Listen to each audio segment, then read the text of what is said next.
3个月前吧。3个月。对。那时候他的那个状况，非常好啊。好，1、2、3，优秀！恭喜我们那个2个呢都在ました。这个养殖呢，到这个运送到这个九州去屠宰，然后进到台湾，这可以说是我们现在第一次一手包办下来。我觉得这是很特别的一个品种。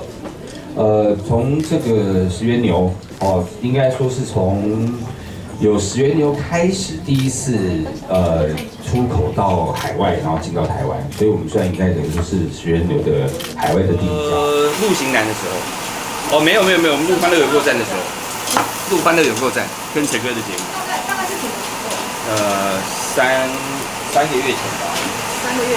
对。那时候他的那个状况，非常好啊。对啊。他有跟你透露说他身体有哪边不舒服？没有，完全没有。这个。那是跟金狗哥比较熟。陈哥比较熟。对。但他就是一个很 nice 的老师啊。对啊，然后尤其又是你知道，就跳国标又那么厉害。他好像也都没有讲身上的问题，对，从来没有。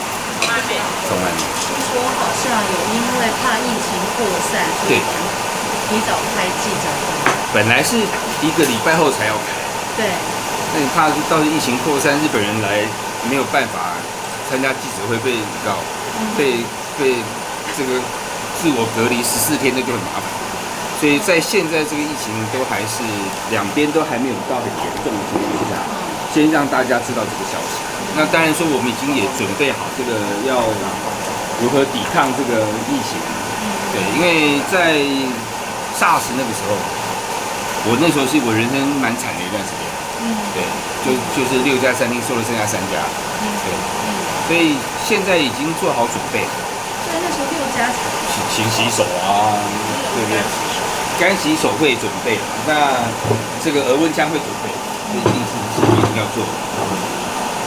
那也做好了，就是如果有来的客人，有一个客人可能发烧，我们是打死不会让他进来的，因为在SARS那段时间，我们就已经得罪不少客人。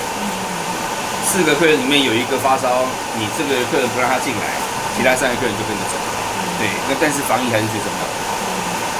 当初我父亲他画了，他只是加个框。对。你父亲的小手。对，他以前画电影招牌。对，以前我们在小时候在画电影招牌，他很会画画。我们家现在3个，就我父亲跟我女儿，第1名绘画是我父亲，第2名是我女儿，我是排第3。你那么谦虚啊？没有，但我赚的钱比他们多，因为他们都靠我养。